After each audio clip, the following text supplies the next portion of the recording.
Donc, on va comment attaquer directement. Je vais passer la parole à Jean.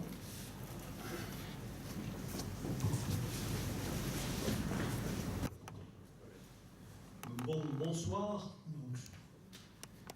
Pas qu'on se connaît un peu tous. Donc je vais faire une petite présentation rapide avant de donner la parole à notre conférencier. Et oui, à Patrice avant qui va faire une autre chronique, et notre conférencier. Rapidement, j'ai présenté il y a le mois dernier, j'ai présenté un chercheur, un auteur américain, ufologue, qui s'appelle William Tompkins, qui est décédé, qui a écrit un livre sur les programmes spatiaux secrets, dont on parle beaucoup actuellement. On parle de Tom DeLonge, on parle de Stephen Greer, on parle de Corey Goode, de David Wilcox, tous ces sujets. Donc William Tompkins était, comme je l'ai dit la dernière fois, l'un des inspirateurs des livres de Michael Salla. Donc son livre Selected by Extraterrestrials. Donc il était décédé un mois après le congrès du MUFON aux États-Unis, qui était de juillet 2017, qui était consacré aux programmes spatiaux secrets. Donc ça tombait bien, ça tombait mal pour lui, puisqu'il n'est plus de ce monde. Ça tombait surtout mal pour nous, parce que c'est quelqu'un qui était au congrès du MUFON et qui a témoigné justement sur les programmes spatiaux. Puis son livre n'est pas traduit, mais vous avez les livres de Michael Salla, et il se peut qu'il soit traduit un jour, on dira. En tout cas, je le souhaite. Je pense qu'il y a beaucoup de gens qui le souhaitent aussi. Après, c'est les éditeurs qui ont les moyens de le faire ou non. Donc ici, j'ai une petite présentation, je vais essayer d'être rapide sur un auteur qui est un ufologue, mais pas simplement un ufologue, qui s'appelle Jim Marrs. Donc il est né en 1943, il est décédé donc le 2 août 2017. C'est un ufologue, chercheur, auteur, conférencier, mais c'est également une figure de ce qu'on appelle les théories du complot. Donc on ne peut pas décrire simplement comme un ufologue.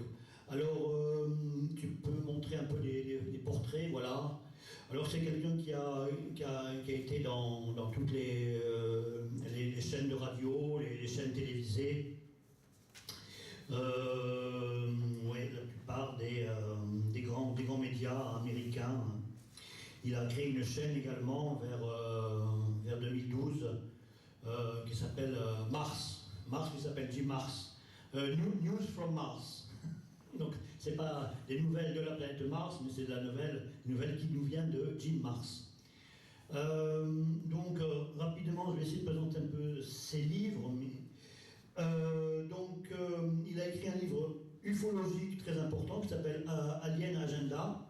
On verra la couverture après, parce que c'est pas le premier. Alien Agenda a été publié en 1998. Et c'est un livre qui est entré même parmi les best-sellers américains jusqu'à présent. C'est l'un des grands best-sellers de la littérature ufologique aux États-Unis. Alors je vais vous donner un petit peu très rapidement les titres. Tu peux avancer jusqu'à la page Alien Agenda peut-être, qui n'est pas le premier livre. D'ailleurs je l'ai amené ici, je crois que je l'ai amené. Tu vois, un petit peu après. Voilà, là c'est la couverture de Alien Agenda. The Complete Untold Story, donc l'histoire complète des extraterrestres au milieu de nous. Je vais vous lire rapidement les chapitres. Un chapitre sur le crash d'Aurora de 1997, vous savez, c'est le son qui est trop fort. Un chapitre sur la Lune, vaisseau spatial ou satellite artificiel. Le chapitre 2 sur les anciens astronautes, Velikovsky, le monde en collision, Eric von Daniken. Ensuite, sur les observations par des militaires. Chapitre 4, Roswell, les documents majestiques. Chapitre 5, le carrousel du Capitole, 1952.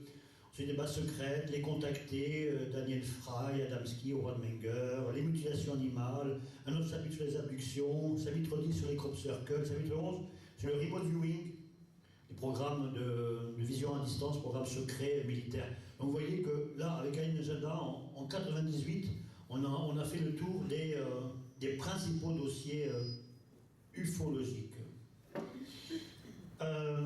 Donc, qu'est-ce qu'il a fait à part ça? Donc, en 1989, tu peux, avant, Crossfire, voilà, Crossfire, donc ça c'est l'une des couvertures parce qu'il a été réédité ce livre. Crossfire, donc, en 1989, donc enquête sur l'assassinat de JFK, donc Kennedy, salué par la critique, best-seller du New York Times, livre. Et donc, ce livre fut la source du livre d'Oliver Stone, qu'on connaît tous, hein, JFK, le livre d'Oliver Stone, donc basé intégralement sur le livre de Jim Marrs, Crossfire. Et Jim Marrs a participé à la production du livre, hein, en tant que conseiller scientifique pour Oliver Stone. Donc, Jim Marrs n'est pas un débutant, c'était un professeur d'université également. En 92, il a consacré... en 92, il a commencce une recherche sur le remote viewing. Je pense que tout le monde, enfin beaucoup d'entre nous ont entendu parler certainement du remote viewing. Donc, remote viewing, ce seraient des programmes secrets entre militaires.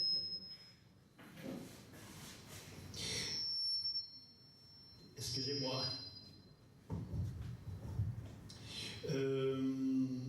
Donc des programmes de vision à distance puissants. À partir de 92, il a entrepris une recherche sur le remote viewing, donc la vision à distance, des programmes d'espionnage psychique, hein, pratiqués par les États-Unis, supposément, prétendument, évidemment, je crois qu'il y a beaucoup d'éléments qui attestent cela. Alors à ce propos, je rappelle le livre d'Ingo Swann qui s'appelle Pénétration, qui a été publié donc aux éditions Œil du Sphinx, Philippe Marlin, donc qui est un livre du principal remote viewer américain qui s'appelle Ingo Swann. Pour ceux qui ne connaissent pas le remote viewing, je vous conseille de chercher ce livre Pénétration de Ingo Swann. Donc il a travaillé sur le remote viewing, donc à partir de 92. Le livre devait sortir en 95 et la publication était mystérieusement annulée.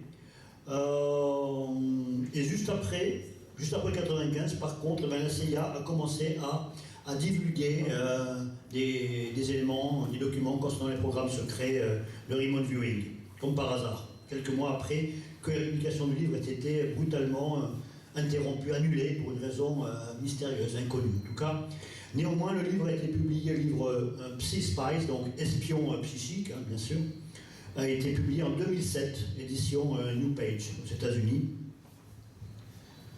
Je vais essayer de faire vite, parce que moi aussi, j'ai les oreilles qui bourdonnent, là. Donc, mai 97, donc, Alien Agenda, donc 97, 98, on en a parlé. 3, 5, 2006, alors je remonte. C'est un assassinat. Pauvre Raoul, on ne va plus pouvoir t'écouter, il n'y a plus d'oreilles. Il y aura les images. Alors, en 2000,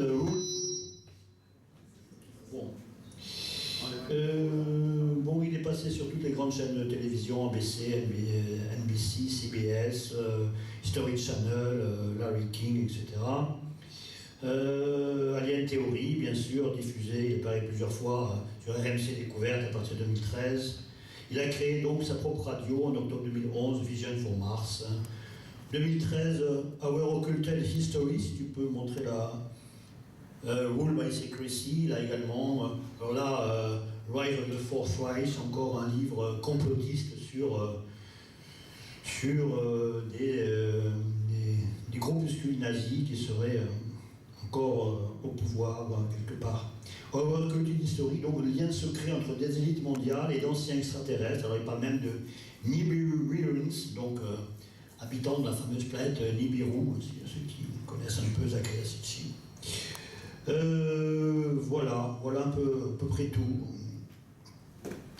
Donc un monsieur qui est décédé en août 2017 et qui a quand même été salué toute sa vie pour son œuvre. Pas de livre traduit actuellement, mais ce sera peut-être le cas un jour. Voilà, merci, et je donne la parole au président.